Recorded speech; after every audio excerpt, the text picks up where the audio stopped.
Kusman mendapat julukan ahli neraka oleh Rasulullah Shallallahu Alaihi Wasallam, padahal ia adalah salah satu sahabat Nabi yang ikut serta berjuang di perang Uhud. Kusman pun disebut sebagai orang munafik. Pada awalnya, Kusman tidak ingin ikut kaum muslim untuk perang Uhud, karena ia sakit hati atas perkataan Rasulullah yang mengatakan bahwa ia adalah ahli neraka.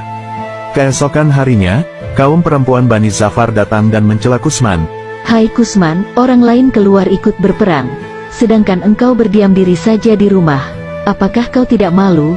Mestinya kamu merasa malu, karena hanya berdiam diri di rumah seperti perempuan. Kusman tidak menjawab sepatah kata pun dan memilih menghindar, namun perempuan-perempuan itu mengejar dan berkata lagi. Sungguh kau seperti perempuan, kaummu pergi untuk berperang, sedangkan kau duduk-duduk nyaman di rumah. Setelah mendengar berulang kali cacian dari kaum perempuan, Kusman merasa marah dan harga dirinya terbangkitkan. Ia bergegas masuk rumah dan keluar lagi membawa pedang, tombak, dan perisainya. Kemudian, ia menunggangi kuda miliknya dan menuju Uhud untuk menyusul Rasulullah Shallallahu Alaihi Wasallam. Ia tiba di Uhud saat Nabi Muhammad sedang merapikan barisan pasukan muslim. Kusman mengambil barisan paling belakang, hingga berjalan sampai ke barisan paling depan, yang berposisi sebagai pelempar anak tombak. Kusman sendiri, dikisahkan memang mahir melempar tombak, sehingga lemparannya tersebut terlihat jauh dan ringan seperti anak panah. Saat berperang, Kusman membuat takjub para kaum muslim. Semangat dan keberaniannya patut diacungi jempol. Setelah melemparkan tombak, Kusman mengayunkan pedangnya dan menghunus pihak lawan dengan ganas.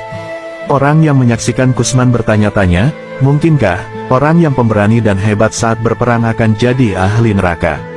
Bagi mereka, kesungguhan Kusman memerangi kaum Quraisy membuat pernyataan Rasulullah masih belum bisa dipercaya.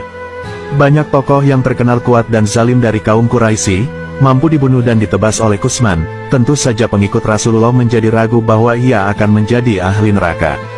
Kusman terus berperang mengayunkan pedangnya, membabat, dan menumbangkan siapa saja.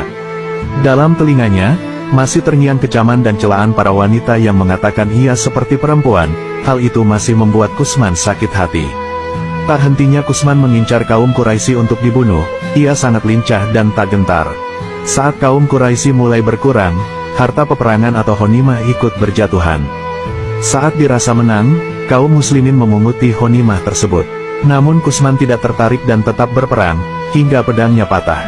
Meskipun patah, Kusman masih bertahan hidup. Kusman menerima banyak luka berkat keberaniannya tersebut, banyak darah bersimbah di tubuhnya. Qatadah bin An-Nu'man mendekati Kusman dan memberi selamat pada Kusman, bahwa ia akan mendapat kesyahidan. Kusman berkata, "Demi Allah, aku tidak berperang karena agama, tapi, demi harga diriku." Kusman terdengar sangat lemah dan kesakitan, karena tidak tahan ia akhirnya mengambil anak panah dan menusukkan ke dadanya sendiri. Ia pun meninggal karena bunuh diri. Benar kata Rasulullah Shallallahu Alaihi Wasallam bahwa Kusman adalah seorang ahli neraka, dan begitulah kisah pahlawan perang yang seharusnya syahid di jalan Allah, namun ternyata dia adalah ahli neraka. Astaghfirullahaladzim. Semoga kita dijauhkan dari sifat-sifat munafik seperti kisah Kusman. Semoga kita termasuk umat Nabi Muhammad yang mendapat syafaatnya kelak di yaumil akhir.